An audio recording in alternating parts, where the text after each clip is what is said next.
उतना आप लोग विश्वास से आगे बढ़ सकते हैं। ये आपके लिए प्रभु लेके आए। हालेलुया। आपको बहुत प्रभु आपको ऊपर क्या रखा? प्रेम रखा। हालेलुया। देखिए छोटा जगह में कलिसिया देख के ये भी देखो, दुनिया का संसार का सच्ची का माप से नहीं अपना सच्ची, ये अलग है। पहले ये दिमाग में लेना, ये चर्च अलग है। इधर से कौन तैयार होता है? दूल्ही। हालेलुया। दुनिया का आशीष के लिए अपन नहीं आया, आने वाला राज में प्रवेश करने के लिए प्रभु अपने को चुन के रखा। अभी अपना पास्टर को बुलाएगा, उसका पहले अपना ताराई से आया ब्रदर मुत्या ब्रदर, वो एक छोटा प्रार्थना करेगा, उसके बाद उनका हाथ में दे देगा। मैसेज उतरना। अभी आपको हृदय को जानने वाला कौन है? सबको हृदय को जानने वाला परमेश्वर है। आपको हृदय के हिसाब से अपना पास्टर से क्या करना है? मैसेज उतरना है। मन को तोड़ने वाला मैसेज आना चाहिए। चेलालों के दुनिया में मैसेज देने का टाइम प्रभु क्या किया था? अद्भुत करके दिखाया। वही संदेश में अपन आप बैठा, वही काम आज ये जगह में होना चाहिए। अपना भाई बीच में प्रार्थना करेगा, मुझे प्रार्थना करेगा। धन्यवाद प्रभु यीशु मसीह का नाम से हम विनती करते हैं प्रभु, एक जगह पे एक जून का आपने लेके आया प्रभु, आपको धन्यवाद प्रभु। बात करने वाला प्रभु आप है, आपका सेवक को छुपा के आप बात करने के लिए, सबका ये को खोलने के लिए, प्रभु अंदर वास करने के लिए, आपका राज में लेके जाने के लिए प्रभु हम लोग एक जगह पे आया प्रभु आप बात करेगा तो हम लोग को वो खुशी हो जाता प्रभु, अच्छा हो जाता प्रभु, हम लोग का अंदर का रूप बदली हो जाता प्रभु आपका रूप का अंदर बदली होने के लिए प्रभु आज वो आपका बच्चा को लेके आया। आप वो बात करने का टाइम है प्रभु, आपका रूप प्रकट होना चाहिए प्रभु आपका वचन जीवन है प्रभु, वो जीव का वचन सबका अंदर जाके रूपांतर होने के लिए प्रभु हम लोग एक जगह पे आया। आपका सेव को आपको छुपा के आप बात करो, ये जून का आप संभालना प्रभु, ये आराधना का आप पूरा चला के दिया प्रभु, इसलिए आपका धन्यवाद है। अभी आपका बच्चा को छुपा के आप बात करो प्रभु यीशु मसीह का नाम से। अभी सब लोग ताली बजा के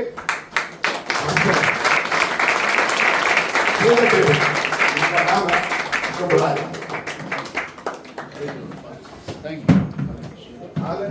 ಕಾಲಂ ಮೈಕ್ ಮಾಡ್ಲೇ ಮಕ್ಕಳೇ? ಇಲ್ಲ ಕಾಲಂ ಮಾಡ್ತೀನಿ ಎಲ್ಲರೂ ಇದೆಲ್ಲ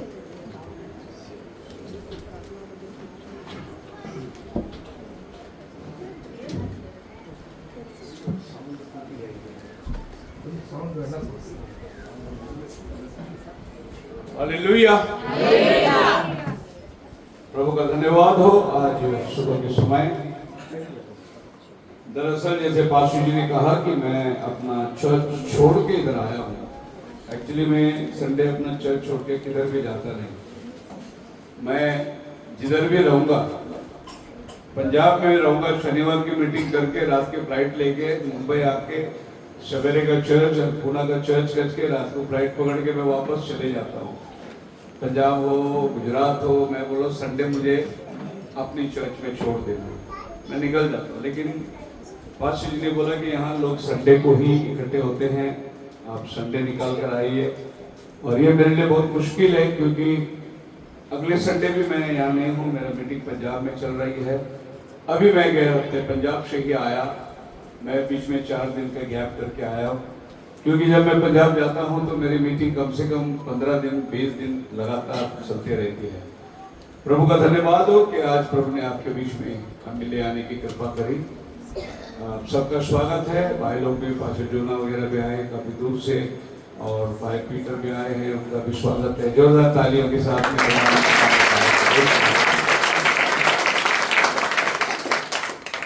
तो आज ये मीटिंग खत्म करना है मुझे। पास्टर जी ने बोला टाइम है, मैं बोला मेरे पास टाइम कम है क्योंकि अभी मेरे को पुणे जाना है। शाम की हमारी 5 बजे की पुणे में कम्युनिटी सर्विस है। तो मैं यहाँ से सीधा पुणे निकलूंगा और पुणे से मैं रात को मीटिंग मेरी खत्म होगी 9:30-10 बजे मैं सीधे एयरपोर्ट जाऊंगा। रात को 2 बजे मेरी फ्लाइट है पंजाब के लिए। तो सवेरे 5 बजे मैं अमृतसर उतरूंगा और वहाँ भाई लोग आएंगे मुझे लेने और वहाँ से 4 घंटा मुझे लुधियाना जाना है। कल सुबह 10 बजे लुधियाना में बड़ी डिबेट रखी है और ये डिबेट करने वाले ट्रिनिटी लोग हैं, Trinity versus oneness. Pastor Charanjit Jalandhar के हैं और दूसरा डिबेट करने वाले हैं ऑन बैप्टिज्म। तो कल सुबह 10 बजे से 4 बजे तक इन ट्रिनिटी वालों के साथ में 25 डिनोमिनेशन के पास्टर लोग आने वाले हैं वन गॉड के ऊपर डिबेट करने के लिए। ये उनका पोस्टर है, ये उन्होंने बना के डाला है। और फिर आप जान सकते हैं कि अगर कल सुबह मुझे पंजाब में डिबेट में बैठना है तो कितनी टाइम की हमारे पास में कमी है। तो खुदावन आपको बड़ी आशीष दे। जब हम पंजाब में जाते हैं तो ये मेरी अगली मीटिंग है 9 तारीख से लेकर 10 तारीख 11 तारीख विलेज खोकर में है, 12 तारीख और 13 तारीख जो है फतेहगढ़। यहाँ पर बंजारी लोग जो है जिनके पास घर नहीं होते ना, भटकी जाति बोलते हैं, उनमें से 500 लोगों ने यीशु के नाम से बपतिस्मा लिया है। हर साल मेरी कन्वेंशन लगाते हैं। तो ये बंजारी लोग के बीच में कन्वेंशन होगी। उसके बाद में विलेज अतवाल में 14-15 को होगी। 16 तारीख को अरवाल करके जगह है जो बिल्कुल पाकिस्तान का बॉर्डर में है और ये है पंजाब की मीटिंग चलती है। बड़ी टेंट मीटिंग चलती है पंजाब में, ऐसे छोटी मोटी मीटिंग नहीं चलती है। कम से कम अभी खाली बहने बैठे हैं ब्रदर लोग। अभी मैं लास्ट वीक में पंजाब में था, लुधियाना में मैंने 18 लोगों को बपतिस्मा दिया प्रभु यीशु मसीह के नाम। इनमें से 3 पास्टर लोगों ने बपतिस्मा लिया। कितना बड़ा काम है। हालेलुया। तो दिनों के अंदर प्रभु पास्टरों को सच्चाई देते चला जा रहा है। और ये गांव बिल्कुल हम लोग पास में है। ये जो फोटो आप देख सकते हैं इंडिया लिखा हुआ है ना, उसके बाद का जो जमीन है वो पाकिस्तान है। एकदम पाकिस्तान, ये तार जो है ना ये पाकिस्तान का तार है। इसके उधर पाकिस्तान है, इधर इंडिया है। ये इतने दूर में प्रभु ने बॉर्डर इलाके में ले जाकर प्रभु अपने नाम की महिमा कर रहा है। अब मैं आऊंगा 17 तारीख को, 18-19 तारीख को मैं गुजरात जाऊंगा। 20, 21, 22 तारीख को गुजरात में बहुत बड़ी मीटिंग है और ये 200 पेंटिकॉस्टल पास्टर लोगों ने मिलकर मीटिंग रखा है। लास्ट ईयर भी मेरी मीटिंग उन्होंने रखी थी। ये गुजरात की मीटिंग है। बड़े मैदान में बड़े फ्लड लाइट लगाकर बहुत जबरदस्त तरीके से ये लोग मीटिंग करते हैं। कम से कम 5000 लोग इस मीटिंग में रहते हैं। और ये साल 20, 21, 22 को मैंने इंटरनेट भाई पीटर को भी बोला आ जाओ ये मीटिंग में और आपके पास लोगों के बोलता हूँ आओ देखो प्रभु कैसा काम कर रहा है बाहर, है नहीं। और हमें बाहर निकलना है, वो टाइम आ चुका है। प्रभु का धन्यवाद करते हैं। और आज के इस मीटिंग में आप लोगों ने मुझे बुलाया, मेरा सौभाग्य है कि मैं आपके बीच में आऊँ। सब मेरी हिंदी समझते हैं? मेरी हिंदी सबको समझ में आती है? हाँ, क्योंकि देखो क्या अजीब है, हिंदी वाले मद्रासी पास्टर लोग खड़े रहते। मैं आते वक्त देख रहा था हाईवे सेंटर आए सारे यूपी के लोग इधर है, इसमें मद्रासी पास्टर क्या कर रहे हैं यहाँ पर? इन्हें प्रभु कैसे संवाद कर रहा है। हम जिस मुल्क से हैं, हम जिस गांव से हैं, वो गांव में प्रभु का दास थोमा आया था वहां पर, है नहीं? थोमा किधर आया था? मद्रास में आया था।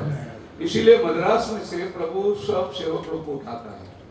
हिंदुस्तान के अंदर जितने भी महान सेवक लोग हैं आप देखना मद्रास से उठेंगे, इधर नॉर्थ से नहीं आएंगे। वो लोग बड़े बड़े सेवक लोग, दिनकरन जी को आप जानते हैं, मद्रास से प्रभु ने उठाया।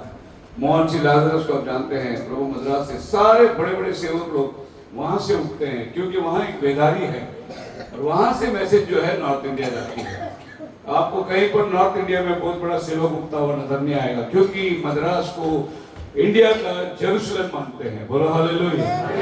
क्योंकि प्रभु के साथ चलने वाला 12 चेलों का एक चेला का पैर जो है वहां पर लगा था। वैसे ही पंजाब में भी बहुत प्रभु आशीष देता है। मैं पंजाब में एक बड़ी पास्टर बुजुर्ग हैं, 80 साल के ऊपर है, जो लोग मेरी मीटिंग लगाते, मैंने उनको पूछा पंजाब इतना आशीर्वादित क्यों है? आपको अगर पंजाब देखेंगे तो पूरी दुनिया को अनाज खिलाता है पंजाब। खेती आप देखोगे, जैसे आप दिल्ली से बाहर पड़ोगे तो पंजाब 500 किलोमीटर तक आपको सिर्फ गेहूं लगा हुआ रहेगा, एक जैसा खेती मिलेगा। तो मैंने पासी जी को पूछा इतना आशीर्वादित कैसा है? तो पासी जी ने बताया कि पाकिस्तान के रास्ते से प्रभु का चेला बार्थोलोमेव पंजाब में आया था। हालेलुया। उनका पैर पंजाब में लगा हुआ, इसीलिए प्रभु ने पंजाब को बहुत आशीष दिया है। हालेलुया। तो मैं प्रभु का धन्यवाद देता हूं उस गवाही के लिए। और हमारा देश बहुत ही उत्तम जगह है, परमेश्वर ने सेवकाई के लिए रखा है। मुझे नहीं समझ में आता कि लोग अमेरिका क्यों जाते हैं, हमारे इंडिया पास्टर लोग। इधर इतना काम है, पड़ोसी को सुसमाचार नहीं मिला है, अमेरिका जा रहे हैं सुसमाचार सुनाने, है नहीं? बाजू वाले को अभी तक सच्चाई नहीं मिला है, ये जा रहा है सिंगापुर जा रहा है।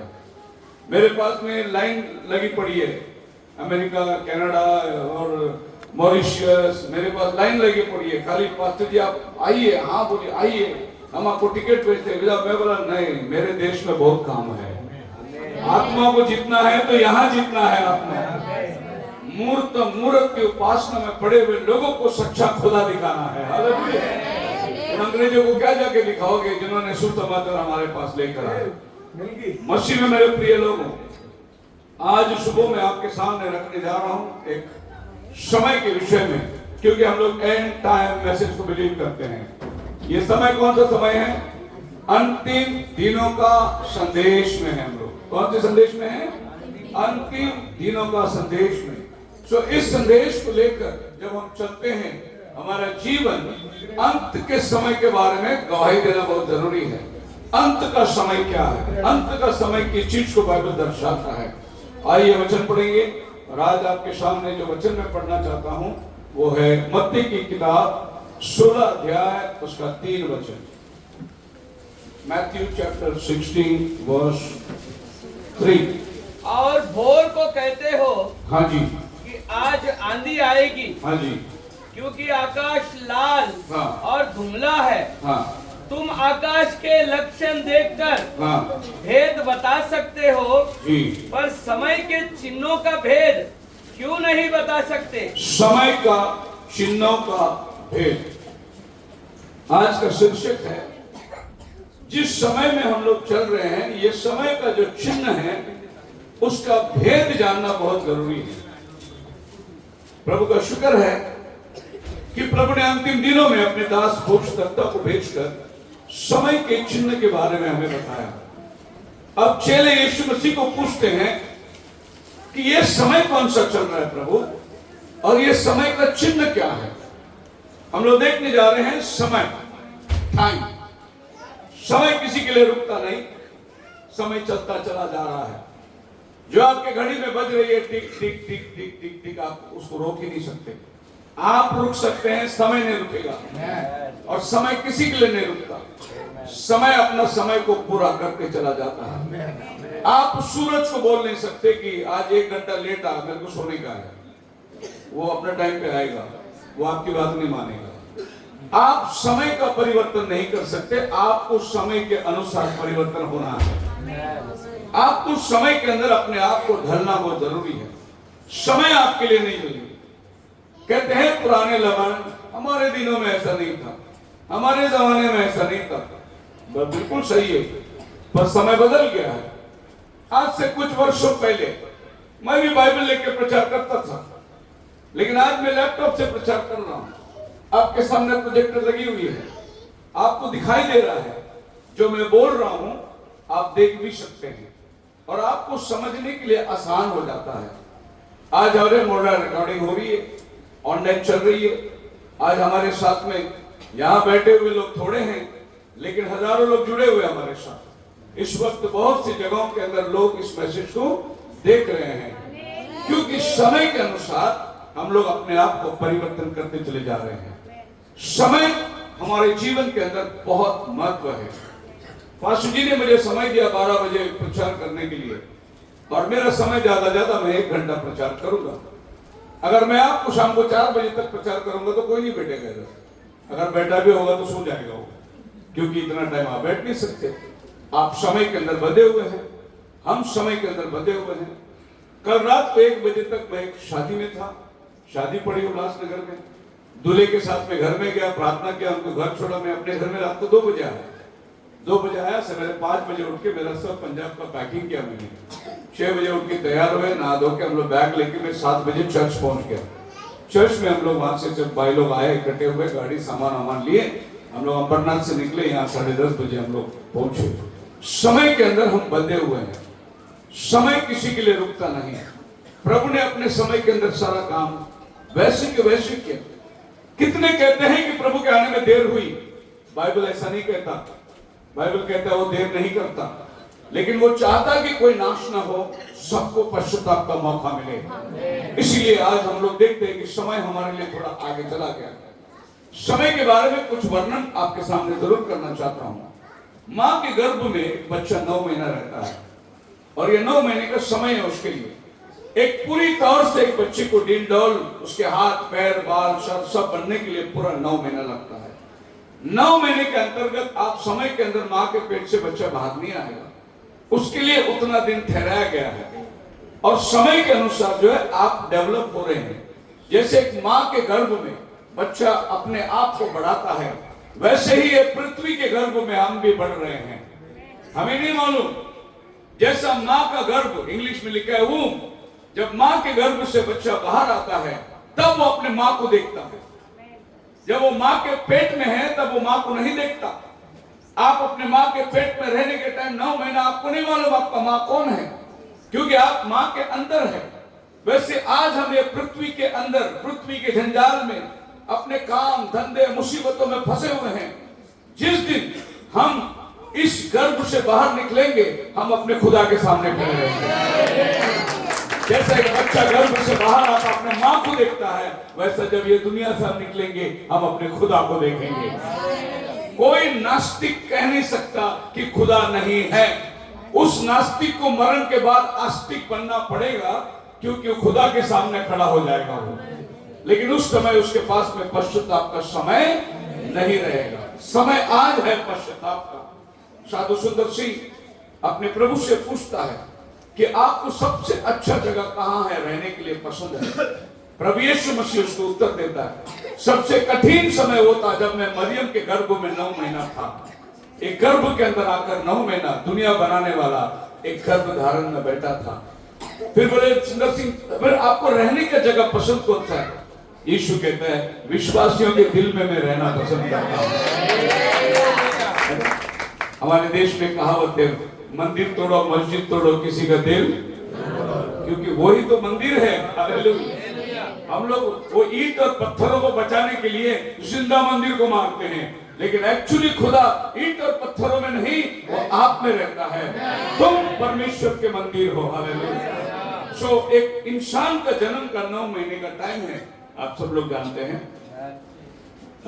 अभी इधर तो कोई मुर्गी पालता नहीं होगा, कहाँ मुर्गी पालने को टाइम है, लेकिन गांव में, खेड़े गांव में हम लोग सब मुर्गी पालते थे। मुर्गी तो मुर्गी के नीचे अंडे रखते हैं हम लोग। ठीक 21 दिन लगता है वो बच्चे को बाहर रखने के लिए। प्रभु ने उसके लिए समय रखा है। 21 दिन के अंदर उस अंडे के अंदर से बच्चा बाहर निकलता है। ये बच्चे जब अंडे के अंदर, आप जब बाजार में जाकर अंडे ले आकर खाते हो तो उसमें बच्चा नहीं है, उसमें कुछ धातु मिलता है आपको। लेकिन यही आप मुर्गी के नीचे रख दोगे, 21 दिन में आपको एक बच्चा मिलेगा उसके अंदर से। हालेलुया। तो उसी तरीके से जब वो अंडे के अंदर है किसी को मालूम नहीं, जब वो बाहर निकलता है उसका समय पूरा हो गया। और 21 दिन प्रभु ने उसको टाइम रखा है। उत्पत्ति का पहला अध्याय 14 वचन के अंदर प्रभु ने आसमान के तारांगणों को बनाया, और ये तारांगणों को इसलिए बनाया कि वो समय को नियमित करे। प्रभु ने समय को ठहराने के लिए आसमान में बड़ी ज्योति बनाई। एक ज्योति है सूरज, जो दिन को दर्शाता है, 12 घंटे में उगता है। उसके बाद 12 घंटा आपको अंधेरा मिलकर 24 घंटे का एक दिन होता है। उसी तरीके से आप चंद्रमा को देखेंगे, वो ठीक 15 दिन में बड़ा होता है, और जब पूरा बड़ा हो गया तो उसको पूर्णिमा बोलते हैं। फिर बाद में वो घटने लगता है, जब वो छोटा छोटा छोटा होता है तो फिर अमावस्या आता है। यानी रात का टाइम अमावस्या में बाहर मत जाओ, दुष्ट आत्मा का दिन होता है, भूत प्रेत पकड़ने वाला, जादू टोना करने वाला। तो ये 15 दिन में बढ़ता है और 15 दिन में घटता है, जिससे आपको 1 महीने का समय मिलता है। सो खुदावन ने कैलेंडर बना के आसमान में रख दिया है, और इसी कैलेंडर के मुताबिक आप और हम ये दुनिया जीवित बिता रहे हैं। बोलो हालेलुया। फिर आसमान में परमेश्वर ने कुछ ऐसे चिन्हों को रखा है जिसको आप देखेंगे तो आपको समझ में नहीं आएगा, लेकिन इसके अंदर परमेश्वर ने एक संदेश को रखा है। आप पढ़ सकते हैं अय्यूब का 38 अध्याय का 31 वचन के अंदर, the pine sweet influence of players. ये तारांगणों का नाम है प्लेयर्स, ओरियन। ये इस तरीके से, आप आसमान में देखो वो तारे एक जगह में रहते हैं, और आप बचपन से देखो तारा का शेप वैसी रहता है, उसकी एंगल वैसी रहती है, और वो कभी बदलता नहीं। ये लेकिन परमेश्वर ने आसमान में बाइबल बना के रखा हुआ है। इसीलिए नबी ने कहा पहला बाइबल जो है वो आसमान है। आसमान के तारे जो है ये पहला बाइबल है जो आपके जीवन को सिखाते हैं। उसी अय्यूब के 38 अध्याय के अंदर 32 वचन के अंदर मजारोत करके एक बहुत बड़ा प्लैनेट है, इसको बोलते हैं मजारोत, और ये आपका जीवन का राशि बताता है। हम सब लोग एक राशि के अंदर पैदा हुए हैं। यीशु मसीह एक राशि में पैदा हुआ। जब वो कुंवारी के पेट से आया वो कन्या राशि में पैदा हुआ, लेकिन अब वो जब राजाओं का राजा बन के आएगा वो सिम्हा राशि के अंदर आने वाला है। ये कहां आपको गवाही देता? ये पढ़ना जो आपके हाथ में है ये बाद में लिखी गई है। पहला प्रभु ने आसमान में बाइबल लिख के रख दिया है। बाइबल की हर तारे हर चीज की गवाही देती है। प्रभु ने 12 गोत्रों को बाइबल में आसमान में बना के रखा हुआ। ये 12 कंस्टलेशन 12 गोत्रों को दिखाता है। 12 गोत्र 12 चेले परमेश्वर ने इनको नियुक्त करके रखा है। ये हमारे चुने हुए लोग हैं। एक राशि जिसमें प्रभु यीशु मसीह पैदा हुआ, ये तारा जब आसमान में देखोगे इसको बोलते हैं कन्या राशि। जब ये तारा आप देखोगे इसको बोलते हैं सिम्हा राशि। यानी इस राशि में प्रभु यीशु मसीह आने वाला है। इस राशि में वो धरती में पैदा हुआ था। प्रभु ने पहला बाइबल आसमान पे लिख के रखा है। जिस दिन यीशु मसीह धरती में जन्म लिया था, उन मागी लोगों ने जाकर यरूशलेम में पूछा राजा किधर है? तो हेरोदियस बड़ा परेशान हो गया। उसने बोला तुम्हें किसने बताया राजा पैदा होने वाला है? यहाँ तो मैं राजा हूँ, मेरे घर में तो कोई बालक हुआ। तब उन्होंने कहा हम पूर्व में उसके तारा देखे। हालेलुया। तो पूर्व में तारा देखा तो क्या पता चला? धरती में एक राजा पैदा हुआ है। और वो लोग वो राजा को ढूंढते ढूंढते जब वो लोग यरूशलेम पहुंचे तब तक 2 साल हो चुके थे। वो कहां से गए थे? हिंदुस्तान से गए थे, क्योंकि राशि देखने वाले, तारों का भेद देखने वाले हिंदुस्तान में रहते थे उन दिनों में। उन्होंने देखा आसमान पर तारा, अरे ये तारा तो राजा पैदा होना चाहिए। फिर वो तारा उनको लेकर यरूशलेम में गया। यरूशलेम जाने के बाद उन्होंने क्या देखा? महल को। सोचा कि महल में राजा होगा, लेकिन राजा गाय के गोठे में आया था। हालेलुया। लोग महल में जाकर बोले राजा किधर है? बोले इधर कोई राजा पैदा नहीं हुआ। राजा किधर हुआ था पैदा? हालेलुया। आज वो किधर पैदा होता है? जहां लोग बहुत गरीब हैं, जहां लोग तुच्छ समझते हैं, जहां कोई मर्यादा नहीं, जहां कोई साफ सफाई नहीं, ऐसे गंद गाय के गोठे में आकर वो पैदा होकर बैठा हुआ है। आसमान और सूरज बनाने वाला उस गाय के गोठे में बैठा हुआ है। हालेलुया। अब देखिए बड़ी बड़ी चर्च से हैं, लेकिन देखो खुदावन किधर आके बैठा हुआ है। जिन्हें अभी बोला ना हम लोग चर्च नहीं है, वो हम लोग अलग है। क्यों अलग है? क्योंकि हमें प्रभु यीशु मसीह ने अपने दुल्हन के रूप में बुलाया है। सो प्रभु ने उम्र को भी डाल के रखा। सूरज चांद सितारे सबके अपने अपने तहमत है। अगर आप बाइबल के दिनों में देखोगे तो आदम 930 साल जिया, शेत 912 साल जिया, एनोश 905 साल जिया, केनन 910 साल जिया, मलाले जो है 895 साल जिया, जारेद 962। सबसे ज्यादा बाइबल में जीने वाला आदमी है मतुशेला, 969 साल जिया। फिर प्रभु ने 900 जीने वाला आदमी को, 800 साल जीने वाला आदमी को 120 में लेके आ गया। जल प्रलय के दौरान प्रभु ने पृथ्वी को नाश किया और बोला कि अभी आदमी इतना दिन नहीं जिएगा, क्योंकि बहुत ज्यादा पाप करता है आदमी। उसको प्रभु ने बोला अभी 120 साल। अभी 120 के बाद में प्रभु ने अभी और भी नीचे लेके आया। अभी 770 में हार्ट अटैक, 40-45 के अंदर डॉक्टर बोलते हैं ब्लॉक हो गया हार्ट अटैक। अभी प्रभु ने उम्र 80 में लेके आया। कहां 800 और कहां 80। अभी आप सोचो 800 जीने वाले को 2000 साल प्रभु ने दिया। अगर आपको भी प्रभु 800 साल जीता तो कितना मस्ती करते तुम? 80 में इतना मस्ती है, 800 में क्या करते तुम लोग? यही तो उन्होंने किया था। तो प्रभु ने पहला पृथ्वी को जल से मिटा दिया और प्रभु ने बोला आदमी की उम्र को मैं कम करता हूं और 120 से भजन संहिता 90 में आएंगे तो दाऊद कहता है 70, ज्यादा ताकत हो तो 80, उससे ज्यादा आदमी को अभी मैं टाइम नहीं दिया। तो अभी आ गया उम्र कितने में? 70 में। 70 के बाद एक आदमी अगर जीता है तो किसी के सहारे जीना पड़ता है उसको बच्चे बाथरूम लेके जाना पड़ते हैं, उनको खाना खिलाना पड़ते। 80 के बाद में लड़खड़ाना शुरू हो जाता है तो उम्र 70 लाके ठहरा दिया। आप देखते मैं क्या बताना जा रहा हूं, जो 800 का साल का समय था वो अभी 80 में आके रुक गया है। इसका मतलब टाइम खत्म हो रहा है, समय आ रहा है प्रभु का, हम सबको प्रभु से भेंट करने को जाना है।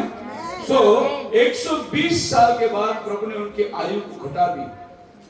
और दाऊद कहता है कि एक जीवन की साइकिल क्या होती है, बालक पैदा हुआ, फिर वो जवान होता चला जाता है, उसके बाद में फिर वो 50-60 में बूढ़ा झुकता चला, फिर वो एक दिन कब्र में आ जाता है और उसका कब्र तैयार। ये आदमी की जिंदगी की आयु है। अभी लोग कहते हैं मरने के बाद किसने जाना, और खास करके हमारे हिंदुस्तान के अंदर पुनर्जन्म लेके आने वाला है नहीं? अगर ये जमाने में चोरी किया तो अगले पीढ़ी में वो मूंगी पैदा होगा, चींटी पैदा होगा, है नहीं? लेकिन बाइबल बोलता है नहीं, ऐसा नहीं है। इंसान ही रहेगा, इंसान को एक ही जन्म है। हालेलुया। अब बार ये दुनिया में आने वाले नहीं है, एक जन्म है, मृत्यु है और तीसरा आपके लिए न्याय है। अब आदमी की आयु जो है घटते घटते नीचे आ गई। साइंटिस्ट का कहना है कि लगभग औरतें थोड़ा उम्र ज्यादा जीती है, आदमी जो है वो उनसे उम्र कम में रहता है। 1 में से 5 आदमी, अगर आप पूरी पृथ्वी को ले लोगे तो 5 में से 1 आदमी को हार्ट की बीमारी है, ऐसा डॉक्टरों ने बताया। 5 में से 1 को हार्ट की बीमारी है। अगर आप 50 के हो गए हैं तो आपका 50% हार्ट का ब्लॉकेज हो चुका है।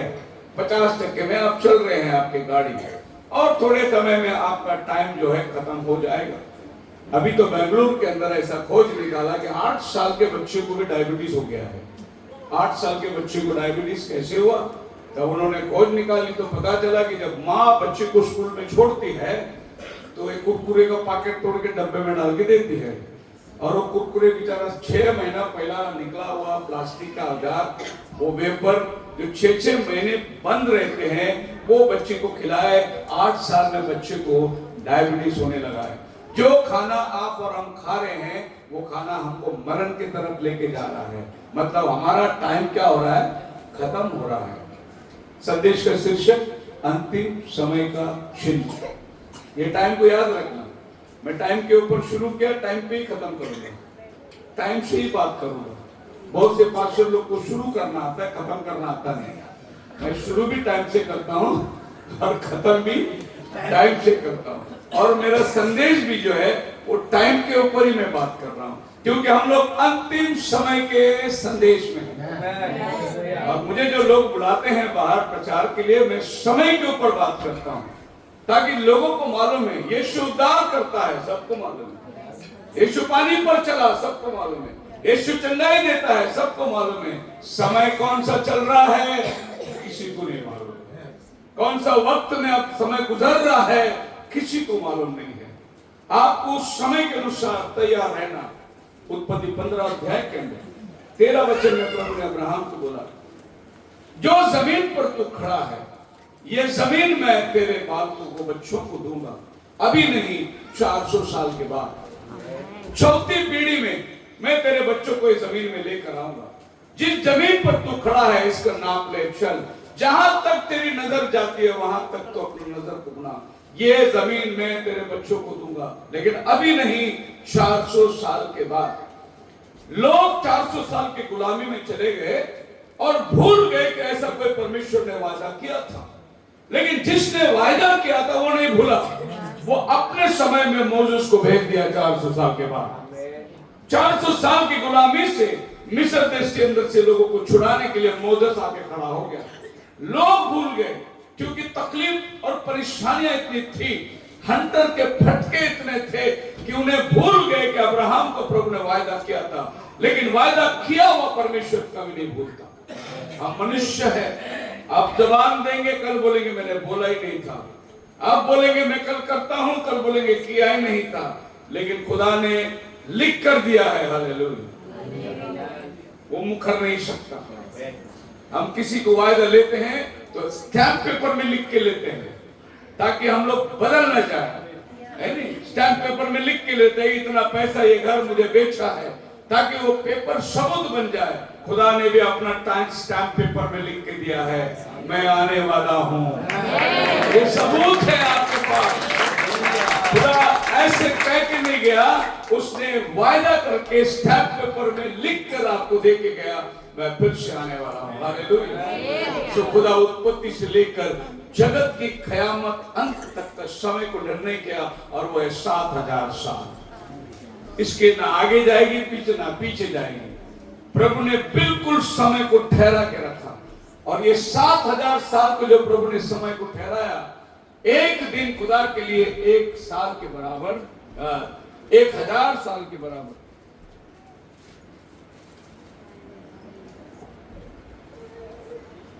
एक दिन 1000 साल के बराबर, यानी हमारा 1000 साल, हमारा, आप पीछे मत जाइए, ये हिला रहे आप उसको, थोड़ा आगे आप। हे प्रियो, ये एक बात तुमसे छिपी ना रहे। हाँ जी। कि प्रभु के यहाँ एक दिन 1000 वर्ष के बराबर है। प्रभु के यहाँ एक दिन 1000 वर्ष के बराबर है, और 1000 वर्ष एक दिन के बराबर है। और प्रभु का एक दिन हमारा 1000 साल प्रभु के लिए एक दिन के बराबर है। इसका मतलब यह है कि प्रभु ने जब 7000 का टाइम दिया, 7000 साल का वक्त दिया, तो प्रभु के लिए सिर्फ 7 दिन है, और 7 दिन में वो आएगा, अपना काम को पूरा करेगा, उसका वायदा पक्का है। अब उसका 7 दिन हमारे लिए 7000 साल, समय बीतता चला गया। 1000 साल हो गए, 2000 साल हो गए, जिस समय में आज हम लोग जी रहे हैं, ये पूरा 6000 साल पूरा होने पर है। सो आदम से लेकर, क्या इधर लेटर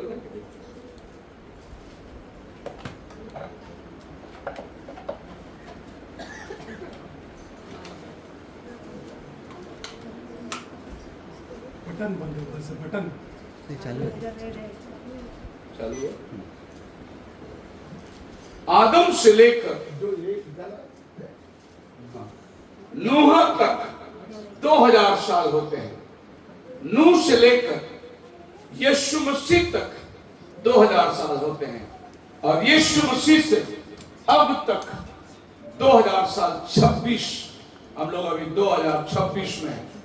आपको मालूम है 2026 हम क्यों लिखते हैं? क्यों नहीं 2030 लिखते? क्यों हम 1500 नहीं लिखते? ये 2026 लिखने का मतलब ये है, आज से 2026 साल पहले प्रभु यीशु ये धरती में पैदा हुआ था। हालेलुया। आज का कैलेंडर किसके नाम से चलती है? यीशु मसीह के नाम से चलती है। ये किसका जन्मदिन है? यीशु मसीह का जन्मदिन है। हालेलुया। बाकी कोई भी जगह पे आपको ये तारीख के अलावा आपका कोई भी कारोबार नहीं चलेगा। आपका सारा कारोबार इसी तारीख से दिखती है। कोई भी इंसान हो, किसी भी धर्म का, जात का हो, जब वो 2026 लिखता है, वो इस बात को साबित करता है यीशु पैदा हुआ था। इसलिए गर्व से हम कहते हैं हम मसीही हैं। आप मेरे साथ है? हालेलुया। धन्यवाद की साथ स्तुति गाऊंगा, यीशु मेरे खुदा, उपकार तेरे बेशुमार, कोटि कोटि स्तुति सो ये 7000 साल बिल्कुल बाइबल में परफेक्ट है। इस 7000 के अंदर प्रभु अपना सारा काम करके खत्म कर देगा। इसके आगे वो जाने वाला नहीं है। अब याद रखना कि आपका हाथ में जो बाइबल है, ये खुदा का समय है और खुदा ने अपना समय को आपको दर्शाया है। खुदा के नबी लोग आकर ये बात को लोगों को दर्शाते थे। टाइम खत्म हो गया, लोग मन नहीं फिराते थे, तब प्रभु जल प्रलय को लाकर पृथ्वी को मिटाता था। वैसे ही आज प्रभु फिर से इस पृथ्वी को मिटाने वाला है। यह पृथ्वी आग से जलाई जाने वाली है। पहला युग का पृथ्वी को प्रभु ने जल में डुबो कर मारा, लेकिन प्रभु ने नूह से वादा किया था, अभी मैं जल से नहीं नाश करूंगा, अभी अग्नि तैयार है। इंसान ने अपना नाश को खुद बना के रखा है। और ये कयामत आने से पहले प्रभु ने कहा कि मैं तुम्हारे लिए घड़ियाल देता हूं, और ये घड़ियाल है इजराइल। बोले इजराइल को देखो, जब इजराइल की ये घटना होगी, जब इजराइल को दुश्मन चारों तरफ घेर लेगा, तब मेरा आने का समय हो जाएगा। आज इजराइल को घेर लिया लोगों ने, आज ईरान का वॉर चल रहा है। अब अमेरिका जाकर इजराइल में खड़ी है उसकी रक्षा करने के लिए। ये सब बाइबल की बातें हैं। ये सारी घटनाएं बाइबल के वचन पूर्ण हो रही है, क्योंकि जिन यहूदियों ने यीशु को 2000 साल पहले ठुकराया था, वो आज यीशु को कबूल करने का टाइम आ गया है। इसीलिए प्रभु दुश्मन को उनके चारों तरफ ले जाके खड़ा कर रहा है, ताकि वो ना दाएं ना बाएं मुड़े, एक ही जगह उनके लिए देखना होगा। यहोवा परमेश्वर उनका अपने आप को रिवील करेगा और वो एक दिन में राष्ट्र उद्धार पाने वाला है। 6000 साल आपके लिए तय है और 1000 साल हम प्रभु के साथ ये पृथ्वी में राज्य करने वाले हैं। जब प्रभु आएगा, उसका सत्ता होगा, वो 1000 साल अपने दुल्हन के साथ ये पृथ्वी पर वो राज्य करने वाला है। आज ये मकान हमारा छोटा छोटा है, लेकिन आप विश्वास रखिए, आपको प्रभु एक बहुत बड़ा सल्तनत देने वाला है, बहुत बड़ा राज्य देने वाला है। प्रभु का यूहन्ना 14 में लिखा, मेरे पिता के यहाँ बहुत से रहने के स्थान है, मैं जा रहा हूं तुम्हारे लिए घर बनाने, फिर आऊंगा तुम्हें ले जाऊंगा। तो कितने तारांगण है, आज साइंटिस्ट गिन ही नहीं सकता इतना तारांगण हो। ऐसा हो सकता है जिस दिन हम प्रभु के राज्य में जाए, प्रभु क्या करेगा? पास्टर जी का त्यागराजन को बोलेगा, वो चांद है ना, वो तू ले जा। तो आप सोचो, इधर हम लोग गुंटे गुंटे के लिए मारामारी कर रहे हैं, प्रभु तो पूरा चांद दे देगा, जा उधर जा तू रहे।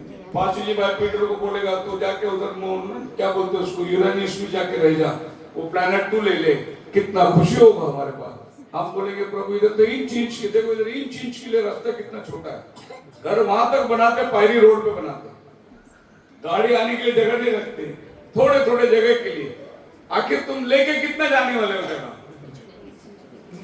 नहीं, 6 फुट बाई 4 फुट खड्डा, 2 फुट चौड़ा, इतना ही जमीन तुमको मिलने वाला है। कितना भी बड़े महल में रहो तुम, तुम्हारा जमीन कितना तय गया है? 6 फुट लंबा, 2 फुट चौड़ा और 4 फुट गहरा। यही जमीन तुम पकड़ के रखने वाले हो। वो भी जमीन तुमको एक दिन खाली करना है। जिस दिन प्रभु बादलों पर आएगा, जितने मसीह में मरे हैं वो सब जिंदा होने वाले हैं। ये भी जगह छोड़कर हम लोग निकलने वाले हैं। सो प्रभु ने सब चीज को इस 6000 साल के दरमियान बांध के रखा है। हम लोग 26 साल आगे निकल गए हैं। 26 साल, इसके लिए 2026 लिख रहे हैं। 2000 में कयामत होना था, लेकिन मैं समझता हूं कि प्रभु ने ये मीटिंग के लिए रुका होगा। कल मैं शादी लगा रहा था शाम को, मैंने बोला देख हो सकता तो ये आखिरी शादी होगी मेरी। मैं बोला तो भाग्यवान है, 3rd वर्ल्ड वॉर के पहले तेरी शादी हो रही है, क्योंकि अभी जैसे 3rd वर्ल्ड वॉर शुरू हो जाएगा, पेट्रोल महंगा हो जाएगा, पेट्रोल महंगा हो गया, फिर सब्जी महंगी हो जाएगी, अनाज महंगा हो जाएगा, सब महंगाई का जमाना। और बाइबल में लिखा है इंसान इंसान को खाने वाला दिन आएगा, जैसे एलिया के टाइम पे आया था। फिर से एक बार ये पृथ्वी में होगी। अभी अभी जो एप्स्टीन पाइप खुली है अमेरिका में, क्या था वो? छोटे छोटे बच्चों को ले जाकर भून के खाते थे दुनिया के रईस लोग। इंसान इंसान को खाने का दिन अब पृथ्वी पे आ चुका है। बड़े बड़े नेता लोग आपको दुर्लक्ष्य करने के लिए दूसरे हादसा कर रहे, लेकिन वो दिन आ गया कि आपको मालूम नहीं, आपके साथ बैठा हुआ नेता नरभक्षी है। वो जाकर मांस खा के आया है, इंसानियत खत्म हो रही है, दया मया रहित खत्म होने वाली है, बड़ा उपद्रव ये पृथ्वी में आने वाला है। दूसरा तीमुथियुस 3 में लिखा है, अंत के दिनों में कठिन समय आएंगे। अब वो समय हमारे सामने है, बिल्कुल हमारे आंखों से दिखाई दे रहा है, लेकिन हम प्रभु को धन्यवाद देते हैं जिन्होंने बपतिस्मा पाया है, क्योंकि वो दिन आने के पहले प्रभु आपको उठा के ले जाने वाला है। आपके लिए प्रभु ने समय तय करके रखा है। मैसेज इज वेरी क्लियर, समय बिल्कुल साफ है। यीशु मसीह ने क्या कहा लूक 19:44 के अंदर, मैं तुझे भेंट करने के लिए आया और तो समय को नहीं पहचाना। प्रभु यीशु मसीह यरूशलेम को देखकर रोता है और कहता है, हाय मैं तुझे मिलने के लिए आया और तू मुझे जानती नहीं। जैसा मुर्गी अपने बच्चों के अंदर लेना चाहती है, वैसा मैं तुझे अंदर लेना चाहा, लेकिन तू आना नहीं चाहा। अब तू उद्वस्त हो गया है, अब दुश्मन तेरे चारों तरफ तुझे घेर लेंगे। ये पीढ़ी देखेगी जो बातें मैं कह रहा हूं, दुश्मन तुझे लूट के लेके जाएगा। 40 साल की पीढ़ी होती है। यीशु ने ये बातें 30 सदी के अंदर कहा। 40 साल 70 सदी में यरूशलेम को टाइटस ने आके जला दिया, सब लूट कर लेकर गया। एक पीढ़ी जो प्रभु ने बोला 40 साल के अंदर यरूशलेम उद्ध्वस्त हो गया, आग से जला के ले गए। 70वीं सदी के अंदर यरूशलेम के हादसा को अगर आप पढ़ोगे भयानक है। लोगों को अनाज नहीं था, दुश्मन घेर लिया, अंदर आदमी तड़प और भूख के मारे। तो एक जगह में कुछ मवाली बच्चे लोग देख रहे थे किसी के घर में कुछ खाना मिलता है क्या, कोई पका रहा है क्या, और एक घर में से कुछ ऐसी आग में भूनने की बात आ रही थी। उन्होंने जाके खटखटाया दरवाजा खोलने के बाद में नहीं खोला तो उन्होंने जाके दरवाजे को धक्के मारे। दरवाजा टूट के जब नीचे गिरा, ये जवान अंदर भागे क्योंकि कुछ भूनने की आ रही है, बात आ रही है कि आग में कुछ। जब उन्होंने अंदर जाके देखा तो एक चूल्हे में एक माँ अपने बच्चे को भून रही थी। ये दृश्य देखकर वो बाहर भाग के गए, बोले हाय क्या दिन हम देख रहे हैं। वही दिन देखने की दोबारा अब ये पृथ्वी में, ये 2000 साल पहले हुआ था, अब कयामत का टाइम पे फिर से वही समय आ गया है। प्रभु ने क्या कहा, जैसे नूह के दिन था वैसे मनुष्य के पुत्र के दिन होगा। नूह के दिन क्या था, लोग खाते पीते मौज मस्ती करते थे, शादी ब्याह करते थे, लेकिन उन्होंने देखा नहीं एक बूढ़ा वहां प्रचार कर रहा है, पश्चाताप करो, बारिश आने वाली है, दुनिया नाश होने वाली है। उसके तरफ किसका भी ध्यान नहीं था, सब लोग मौज मस्ती में लगे। आज भी यही हो रहा है, ध्यान किसी का प्रभु के तरफ पे नहीं है, लोग अपने मौज मस्ती में लगे हुए हैं। ये तो शुक्र है कि खुदा ने आप तक वचन को पहुंचाया, आपने इस बात को समझ लिया कि हमें प्रभु के पास जाने में ही हमारा संरक्षण है। बोलो हालेलुया। उत्पत्ति 6:13 के अंदर लिखा है, अकाल बढ़ गई, देखो मैं उन्हें नाश करने पर हूं। जो कुछ मनुष्य के विचार में होता है सो बुरा ही होता है। अब मैं पृथ्वी में से सब लोगों को मिटाने वाला हूं। आज भी जो विचार है सब बुराई बुराई हो रहा है। नोआ 120 साल प्रचार किया, खाली 8 लोग जो उसके परिवार के थे वो ही जहाज में आए। 120 साल प्रचार को कोई ध्यान नहीं दिया। वो बोल रहा था दुनिया नाश होने वाली है, जैसा आज मैं बोल रहा हूं दुनिया नाश होने वाली है, पर कोई उसकी बातों पर ध्यान नहीं लगा। 3 पीढ़ी गुजर के चली गई। ऐसा कहता है नबी हमारा, एक बच्चा घर पे आया और अपने पापा से कहा, एक आदमी बूढ़ा बोर्ड बनाकर बोलता है दुनिया नाश होने वाली है। तो पापा ने बोला बेटा उधर ध्यान मत देना, वो बूढ़ा पागल हो गया है। मैं जब स्कूल जाता था ना तभी भी बूढ़ा बोटी बनाता था, और मैंने मेरे पापा से आके बोला तो मेरा पापा मुझे बोले कि मैंने तेरा दादाजी बोले कि जब मैं स्कूल जाता था ना तभी भी बूढ़ा बोटी बनाता था। उसके तरफ ध्यान मत देना। आज आपके तरफ में ये सुसमाचार के तरफ में कोई ध्यान नहीं देता। क्या हो रहा है, हो रहे हो। आज प्रभु ने सब माध्यम को ले लिया है, हर एक औजार को प्रभु ने ले लिया है। प्रभु अपने समय को उपयोग कर रहा है। वो समय था कि जब मैं यहाँ खड़े रहूं और मैं आप लोग को प्रचार करूं, जो 70-75 लोग यहाँ बैठे हुए, ये समय। लेकिन आपको मालूम है आज ये समय क्या है। मैं गया हफ्ते दिल्ली में था, और मैं दिल्ली में प्रचार कर रहा था। 5 चर्च अपने एंड टाइम के सब एक जगह आए, जबरदस्त मीटिंग हुई थी। वहां पर एक पास्टर जी रिकॉर्डिंग कर रहे थे मोबाइल से, और उन्होंने मीटिंग होने के बाद आके मेरे को गले मिले। वो आए थे झांसी से। उन्होंने बोला मेरे मोबाइल में अभी 48,000 लोग देख रहे हैं मोबाइल। कितने? 48,000 लोग मैसेज को सुन रहे हैं। समय के अनुसार प्रभु हर औजार को इस्तेमाल कर रहा है। एक ही समय में हजारों के कान में परमेश्वर का वचन जाने के लिए, क्योंकि न्याय तब आएगी जब आपके पास संदेश आएगा। बिना आपको चेतावनी दिए प्रभु आपको नहीं मानेगा। हमारा परमेश्वर अन्याय नहीं कि आपको बिना बताए न्याय को लेकर आए, पहले आपको वार्निंग देगा, और वार्निंग के बाद प्रभु जजमेंट को लाता है। और जजमेंट इतनी बुरी तरीके से होगी कि बचने की कोई उम्मीद नहीं। तब आकर मत बोलिए नोहा तेरा मामा बोल रहा हूं, चाचा बोल रहा हूं। नोहा बोलेगा दरवाजा प्रभु ने बंद किया है, अभी मामा भांजा चाचा कोई मदद नहीं कर सकता। परमेश्वर का प्रकोप उतर कर आ गया है। बोलो हालेलुया। तो समय के अनुसार साइंस बहुत बढ़ चुकी थी, और प्रभु ने सारी बातों को सभ्यता से क्रमानुसार सब चीज को लिख कर रखा। नबी कहता है ये दूसरी बाइबल थी। इस पत्थर के अंदर प्रभु ने बाइबल लिख के रखा था। सारी घटनाएं जो आने वाले 6000 साल में जो होने वाली है, प्रभु ने इस पत्थर पर लिख के रखा। इसको बोलते हैं दूसरा बाइबल। और ये दूसरा बाइबल को परमेश्वर ने लिख के रखा था। नबी जो है अपना इस बात को बताता है एडॉप्शन मैसेज में, pyramids God wrote in the pyramids, if you study them, watch ancient history and wars, they were built before the antediluvian discussion। नबी बोलता है कि प्रभु ने इस पत्थर पर सारी बातें लिख कर रख दिया है। जो बातें आपके हाथ में है पन्नों के रूप में, ये हमारे नबियों के हाथ में पत्थर के रूप में थे। प्रभु ने बोल लिखा है कब वो आएगा, कितना साल वो ये धरती पे रहेगा, कभी वो क्रूस पर चढ़ेगा, अधलों का फाटक कब खुलेगा, कभी वो राजा का सिंहासन पर जाकर बैठेगा। ये सारी बातें प्रभु ने पत्थर पे लिख के रखा है। बोलो हालेलुया। जो बातें आप देख रहे हैं ये दुनिया के साइंटिस्ट को भी नहीं मालूम है कि प्रभु ने पत्थर पर बाइबल लिख के रख दिया है। जब लोगों ने जाकर इस पत्थर को स्टडी किए, पता चला कि दूसरा बाइबल, पहला तो आसमान की थी, दूसरा बाइबल प्रभु ने पत्थरों में रखा। इन पिरामिड को बनाने के लिए एक तरफा 1,44,000 पत्थर लगी। कितने? 1,44,000।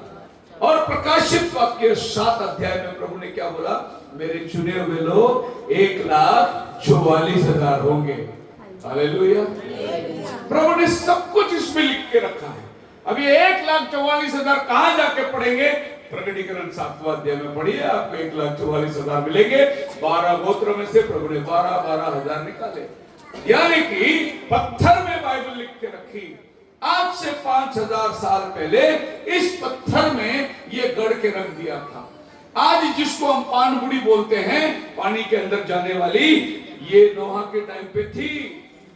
आज जिसको हम लोग बोलते हैं रणगाड़ा, ये नोहा के समय में थी। आज जिसको हम हेलीकॉप्टर बोलते हैं, ये नूह के समय में था। मतलब नूह के समय में साइंस बहुत बढ़ चुकी थी। इसीलिए प्रभु क्या कहता है, जैसा नूह के दिनों में हुआ, वापस जब ये पृथ्वी में होगा तभी मेरा आना होगा। हालेलुया। साइंस इतनी बढ़ गई थी कि लोगों को विश्वास नहीं हो रहा था। तो ये पत्थर में लिखा हुआ बाइबल है, सब उन्होंने पत्थर पर खुदा के रख दिए। हमारे पंजाब में एक बुजुर्ग पास्टर है, पास्टर बशीर, वो इजराइल जाके आए। उन्होंने बताया कि हम उस रास्ते से चले जिस रास्ते से 40 साल लोग चल के गए थे। तो जहां जहां वो डेरा डालते थे वहां पत्थर पे वो खुदाते थे, प्रभु का वचन लिख के जाते थे। और वो सब आप हाथ से लगा के देख सकते हैं। यहां से एक दिन प्रभु के चुने हुए लोग गुजर के गए हैं। उन्होंने जाकर वो झाड़ी को देखा, जो जलती हुई झाड़ी पे प्रभु ने मूसा से बात करा। वो झाड़ी आज 3000 साल हो गए, अभी भी वो झाड़ी सूखा नहीं है। अभी भी प्रभु झाड़ी के अंदर, वहां उसकी उपस्थिति महसूस होती है।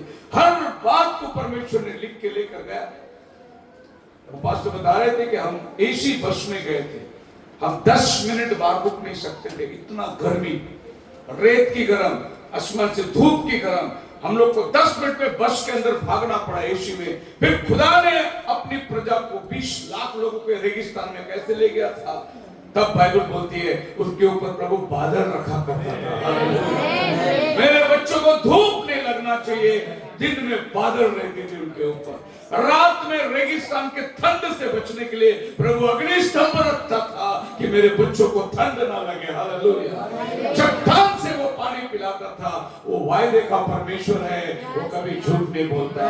उसने समय दिया, अपने समय में वो अपना काम को पूरा करेगा। क्या हालेलुया कहेंगे आप? हालेलुया। 2000 साल पहले पुराना एरोप्लेन, मिस्र देश वालों ने एरोप्लेन बनाया था। ये 2000 साल पुराना एरोप्लेन है। हम सोचते हैं कि अभी 200 साल हो गया एरोप्लेन का आविष्कार निकला, नहीं, ये 2000 साल पहले बनाया गया था। नूह के टाइम पे ये बनाया गया था। जब नूह कहता था बारिश आने वाली है, तो लोगों ने रॉकेट भेजा था ऊपर, और ऊपर जाके पूरे घूम के आए, बोले ऊपर तो पानी है ही नहीं, बारिश कहां से आएगी।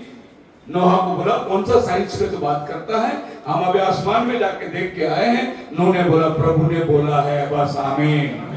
मुझे नहीं मालूम उधर पानी है या नहीं है। हालेलुया। दुनिया कैसा नाश होगा मुझे नहीं मालूम, प्रभु ने बोला होगा वो होगा। हमें परमेश्वर के वचन पर विश्वास करना है। अभी साइंटिस्ट को एक स्पार्क प्लग मिला। ये स्पार्क प्लग आपका स्कूटर में, हीरो होंडा में लगता है, करंट देता है, पेट्रोल जलाता है, और इसका उम्र उन्होंने देखा 5000 साल पुराना है। इसका मतलब आप जो हीरो होंडा वापरते हैं, आप जो मोटरसाइकिल वापरते हैं, ये 5000 साल पहले ये धरती में लोग चलाते थे। वो टाइम कौन सा था? उसी को तो प्रभु बोलता है जैसा नूह के दिनों में था वैसा फिर से एक बार होने वाला है। ये आधुनिकता के अंदर हम कंप्यूटर वापर रहे हैं, लेकिन आज साइंटिस्ट को एक कंप्यूटर मिला। ये कंप्यूटर जो है 5000 साल पुराना कंप्यूटर है। अभी वो कंप्यूटर जो है ऐसा बना, फिर ये कंप्यूटर ऐसा बना, और अभी ये कंप्यूटर मेरे सामने पड़ा है। लेकिन नूह के दिनों में भी कंप्यूटर था, साइंटिस्ट खोज रहे, मतलब उन दिनों में भी ज्ञान था। उन दिनों के अंदर लोग कंप्यूटर चलाते थे, उन दिनों में लोग एरोप्लेन चलाते थे। अगर यीशु ने कहा कि वही दिन दोबारा पृथ्वी पर आएगी, तो हम आ गए, अभी उसी दिन में बैठे हैं। नूह के दिनों में कंप्यूटर था, आज कंप्यूटर है। नूह के दिनों में एरोप्लेन था, आज एरोप्लेन है। हम वही दिन में आके बैठे, लेकिन हमें समझ में नहीं आ रहा कि हमारा दिन कौन सा है। मेरा संदेश का शीर्षक है अपने दिन को पहचानो। एंड टाइम के अंदर हम लोग बैठे हैं। प्रभु ने एक और बात बता, जैसे लूत के दिनों में हुआ वैसे मनुष्य के पुत्र के दिनों में होगा। लूत के दिनों में क्या हुआ? सोदोम में अग्नि गिर के जल गई। लूत के परिवार को फरिश्तों ने बाहर निकाला। तो सोदोम के अंदर 2 दूत आए, लूत को बोले जल्दी निकल, सवेरे होते ही ये शहर जलने वाली है। उन्होंने 2 दूत को घर में ले लिया और उनको बोला कि तुम लोग विश्राम करो, हम तैयारी करते हैं। लूत ने जाकर अपने दामादों के घर में जाकर बोला, उनके 2 जवान बेटी थी, बोले मेरे घर में संदेश आया है कि सवेरे सोदोम जलने वाला है। दामादों ने कहा पागल हो गया, कल तो मंगनी करी थी हमारी, अब हम लोग शादी की तैयारी कर रहे हैं और आज आके बोल रहे हैं सदोम जलने वाला है। बोले मेरे घर में संदेश आया है। बोलो हालेलुया। आज मीटिंग के बाद आप क्या बोलोगे? हमको आज संदेश मिला है, ये सदोम जलने वाला है। ये सदोम को प्रभु और रखने वाला नहीं। अब सदोम में क्या हो रहा था? समलिंग पाप, पुरुष पुरुष के साथ शादी, स्त्री स्त्री के साथ शादी कर रही थी। ऐसा भयानक पाप सदोम में हुआ। जब ये पाप धरती में होता है, खुदा नीचे उतर के आता है। अब टाइम खत्म हो चुका है और लोग के घर में प्रभु आया, रुका, उनको संदेशा दिया। अभी कौन से टाइम पे हम बैठे हैं? वही समलिंग पाप आज हमारे पूरी पृथ्वी में फैल गई है। ये अभी हमारे हिंदुस्तान का तस्वीर है। पहले खाली अमेरिका की हम देखते थे, अभी हमारे हिंदुस्तान में दिल्ली हाई कोर्ट ने परमिशन दे दिया कि पुरुष अभी पुरुष के साथ शादी करके रह सकता है। ये दिन आज का तारीख है। प्रभु ने क्या बोला? जैसे नूह के दिनों में था वैसा दोबारा ये पृथ्वी में जब आएगी तब मेरा आना होगा। टाइम परफेक्ट है प्रभु का। और अब इस सदोम से प्रभु ने अपने लोगों को ऊपर बुलाया। यह है इजराइल की तस्वीर। इजराइल में लोग अभी नग्नता के अंदर उतर कर आ गए। इजराइल में अभी बोलता है हमको पूरा अधिकार, और ये पूरे पृथ्वी में सबसे ज्यादा लोग जो एलजीबीटी है वो इजराइल में है। और इजराइल में 45% लोग एलजीबीटी समलिंग पर विश्वास करने वाले। और आपका बाइबल में लिखा है हमारा प्रभु जिधर क्रूस पर चढ़ाया गया था वो एक दिन सदोम कहलाएगा। प्रकाशित वाक्य 11वें अध्याय के अंदर लिखा है वो सदोम कहलाएगा और वो दिन होगा प्रभु का आना। आज इजराइल क्या कहला रहा है? सदोम। क्योंकि वही पाप जो सदोम में हो रहा था आज ये पृथ्वी में इजराइल के अंदर हो रहा है। इजराइल में इसको परमिशन दे दिया। समय का खात्मा बहुत निकट है। कितने विश्वास करते हैं? आप मेरी बातों को समझ पा रहे हैं? हालेलुया। यीशु पानी पे चला, यीशु आशीर्वाद दिया, यीशु मच्छी रोटी खिलाया। अब मच्छी रोटी खाने के पीछे नहीं जाते, आप मच्छर खाने के पीछे आए हैं। मच्छी रोटी की सभा बड़ी बड़ी सभा लगती है, माँ का आशीर्वाद की सभा बड़ी बड़ी सभा लगती है। उधर बोला जाता है ये साल प्रभु तुमको गाड़ी देने वाला है, ये साल प्रभु तुमको घर देने वाला है। मैं बोलता हूँ कुछ नहीं देने वाला है, जो है वो भी लेने वाले लोग हैं। कुछ नहीं मिलने वाला है। अच्छे दिन आएंगे, आएंगे नहीं, दिन तो बुरे होते चले जा रहे हैं। आपकी बात समझ में आ रही है? आप विश्वास करो, पीछे मुड़ के देखो कि आपने 1 किलो सेब कब लाए थे अपने बच्चों को खिलाने? जरा पीछे मुड़ के देखो। 20 रुपया लीटर पानी बिक रहा है।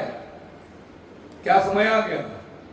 20 रुपया लीटर में पानी कोई पीने वाला ऐसा जमाना आपने सोचा था? आ गया। क्योंकि वचन में लिखा है महंगाई आएगी और तबाही इतनी बुरी तरीके से होगी कि लोगों को खाने के लिए अन्न ना होगा।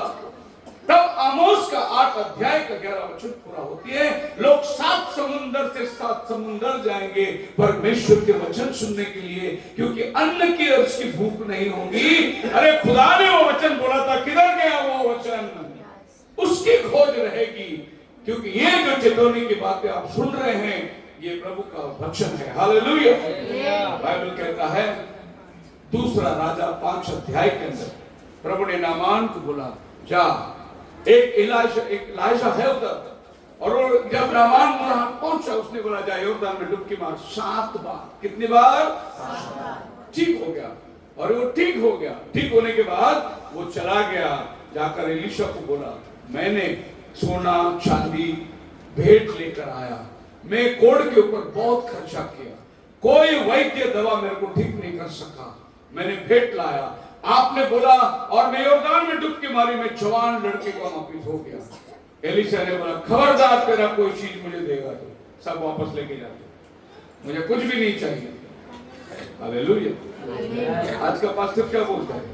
पैसा दो, लाओ दान पेटी में डालो। हमारे मद्रास में एक पास्टर है, वो बोलते चिल्लर डालो, नहीं है तो नोट डालो, नोट नहीं तो चेक डालो, चेक नहीं तो चेन डालो, चेन नहीं तो अंगूठी डालो, कुछ भी नहीं तो खुद ही डाल दो टेबल में। लाओ पैसा, लाओ पैसा, लाओ पैसा लाओ, मेरा प्रभु तुम्हारे लिए सब करेगा। सही बात बोला मैंने, लेकिन पैसा खाली तुम दोगे, तुम्हारा सब काम मेरा प्रभु करेगा, लेकिन मेरा काम कौन करेगा? तुम मेरा काम करो। यही हालात एलीशा के पास हो गया।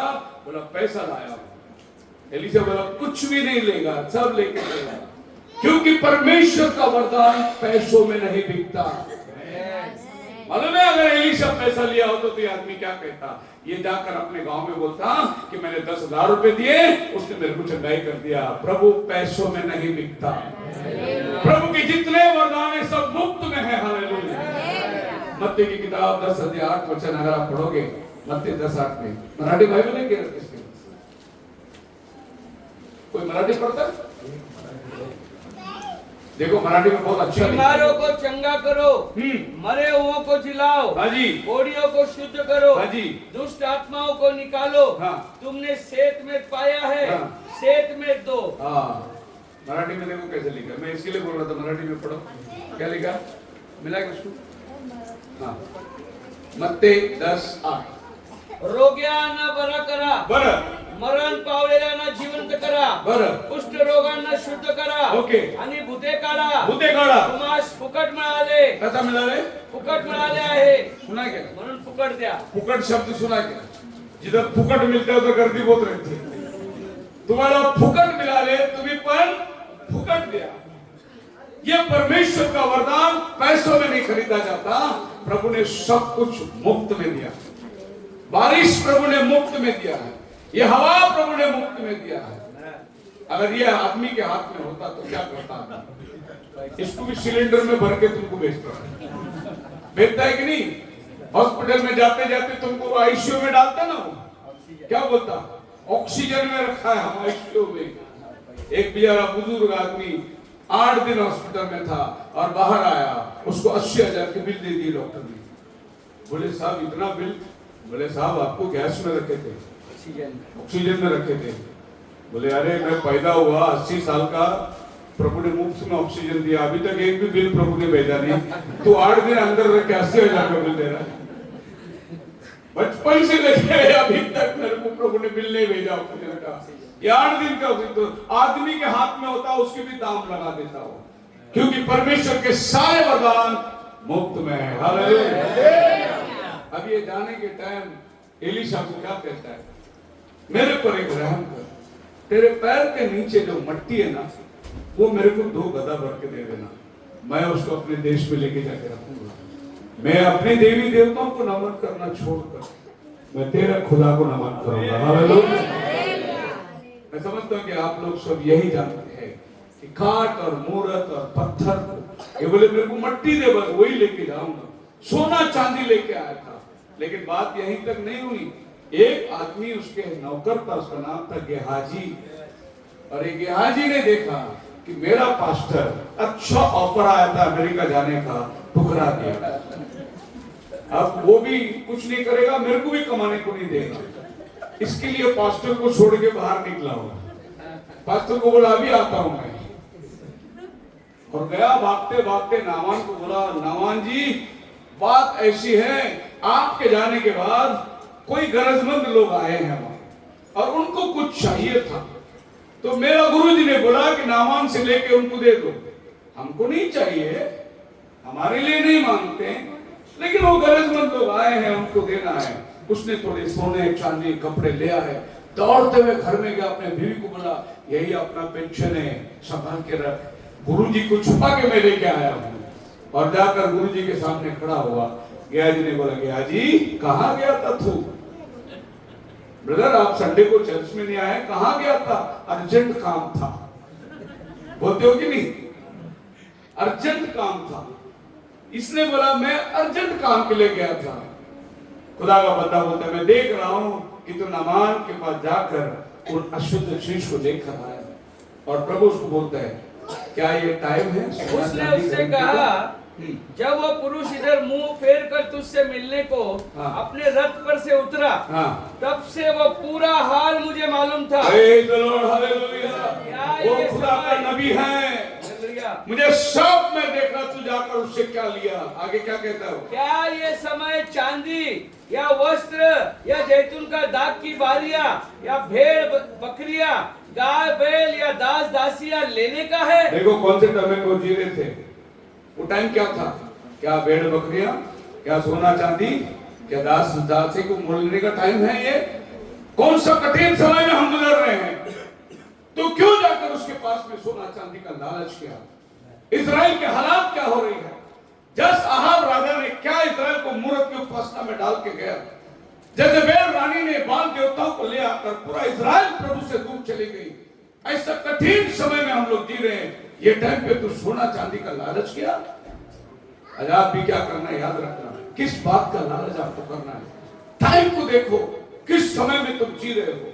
कठिन समय था, तब खुदा का बंदे ने कहा नामान तो कोड़ से ठीक हो गया, लेकिन उससे पैसा लिया ना, नामान का कोड़ तुझे आ जाएगा। उसी क्षण में उसका नौकर कोड़ी बन गया, सर से पैर तक उसका बदन श्वेत हो गया। क्या लिया उसने? सोना चांदी और कपड़े लेने से क्या कोड़ लगती है? लेकिन ये वाला असली कोड़ लग जाती है आपको जब आप दुनिया की चीजों पर लालच करते हो, जब आप दुनिया की वस्तु के पीछे जाते हो। मसीह में मेरे प्रिय लोगों, बस मैं खत्म करने पर हूं। प्रभु ने जाकर यरूशलेम को देखकर रोकर बोला तू अपना समय को नहीं जाना। अगर तू समय को जाना होता तो तू तैयारी करती। आप सोचिए, आपको जाना है यूपी और आपने टिकट 3 महीने पहले खरीद लिए और टिकट तो आपके जेब में है, लेकिन आप अगर ट्रेन पकड़ने प्लेटफॉर्म में नहीं पहुंचे टाइम पर तो गाड़ी चली जाएगी, फिर टिकट रख के क्या फायदा। हमारे पहले पुराने जमाने में हम लोग कल्याण में लोग गाड़ी में बिठाने को आते थे तो कहते थे, अरे मामा जी लाओ जाना, खत लिखना, चाची को भी बोल देना और फिर मामा को भी बोल देना और सबको खैरियत बता देना। और अगर गाड़ी छूट गई तब पता चला टिकट भाई साहब के जेब में ही है, चाची को बिना टिकट के बिठा दिएगा। अब परेशान के रास्ते में कहीं उतार ना थे। कभी कभी कोई भोले लोग आते, वो लोग लड़के को बिठा देते ऊपर, बोला अरे संभालना, वो लाल वाली थैली संभालना, उसमें पैसा है। चोर ने सुन लिया, अगले स्टेशन पे लाल थैली। ये था वो जमाना जो गाड़ी में बैठ के हम लोग जाते थे। मस्जिद में मेरे प्रिय लोगों, संदेश आपके पास आता है, गुप्त रीति में आपके पास आता है। ये 4 दीवार के बीच में खुदावन अपने लोगों से बात कर रहा है। 4 दीवार के बाहर दुनियादारी चल रही है, किसी को मालूम नहीं दुनिया का खात्मा का संदेश आज इधर आया है। किसी का ध्यान नहीं है, सब अपने मस्ती में लगे हुए हैं। जैसा नूह का दिनों में था वैसा मनुष्य का पुत्र के दिनों में होगा। खुदावन ने इन नबियों को भेजकर अपना अपना समय में उन्होंने संदेश दिया। हमारे दिनों में भेजा हुआ नबी अपने को संदेश दे के चला गया। अब वो चला गया, संदेश आगे जा रहा है। मैं क्या लाया आपके पास, इसका संदेश को लेकर। ये मेरी बात नहीं है, जो उसने कहा उस बात को मैं आपके पास लेकर आया। एक समय में खुदावन एक ही नबी के साथ बात करता है।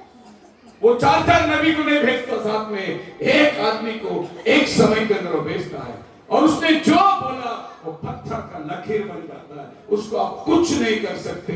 हमारे दिनों का नबी ने सारी बात वृत्तांत रूप में खोल के आपको समझा दिया है। समय कठिन है, प्रभु का आना बहुत निकट है। खुदावन आप सबको बड़ी आशीष दे। हम लोग प्रार्थना के अंदर जाएंगे, अपने आंखों को बंद करेंगे,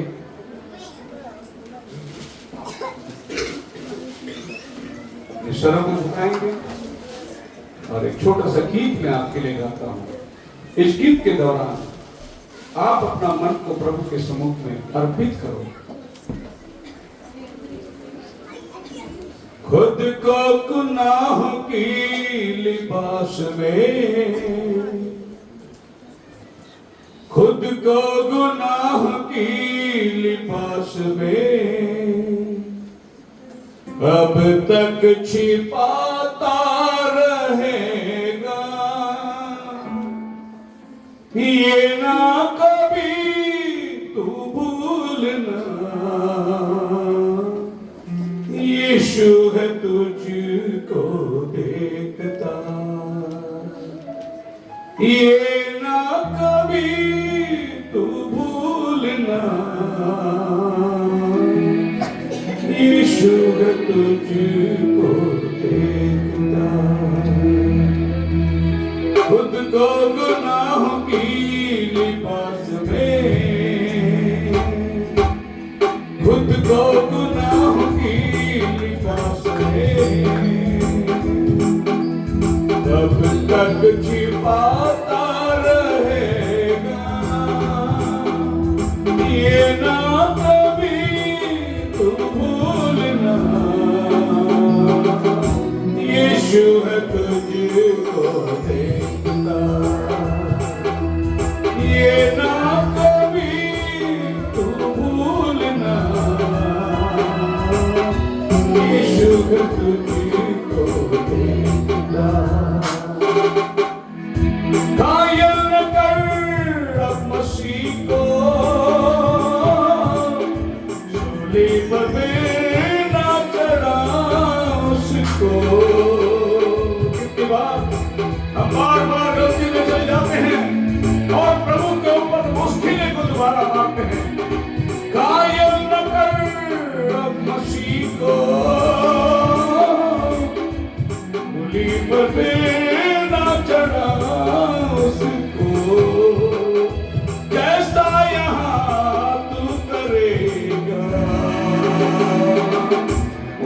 वैसा वहां तू भरेगा, जैसा यहाँ तू करेगा, वैसा वहां तू करेगा। खुद को गुनाह की लिबास में, खुद को गुनाह की लिबास में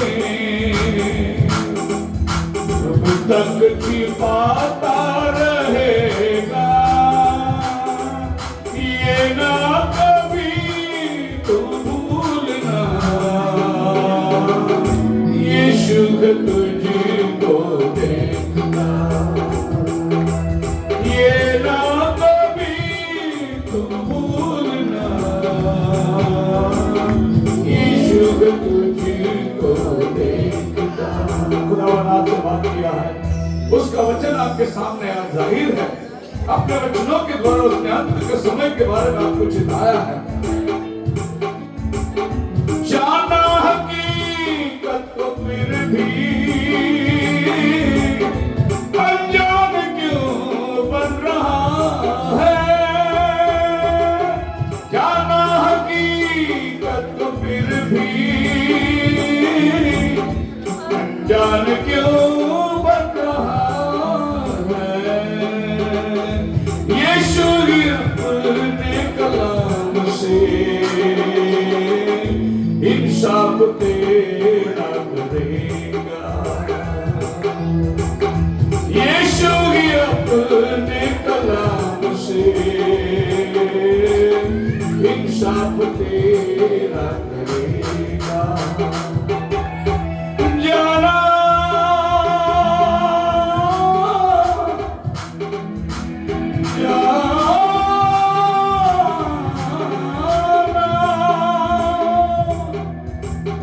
जाना हकीकत को फिर भी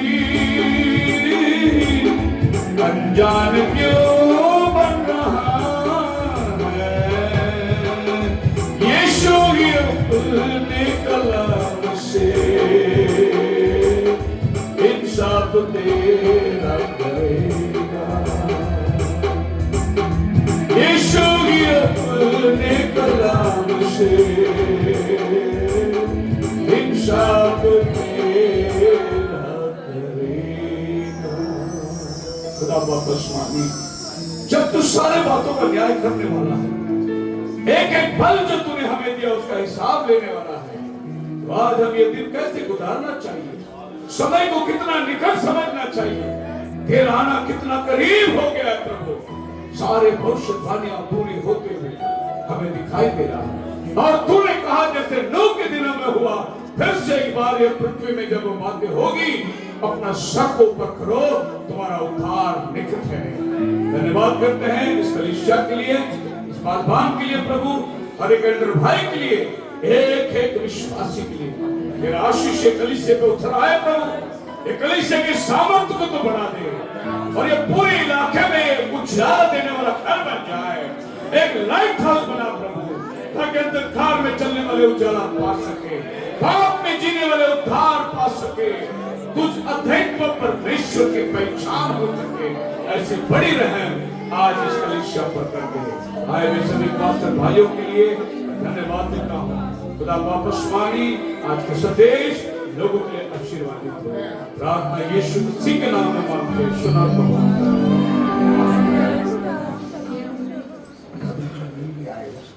दान के लिए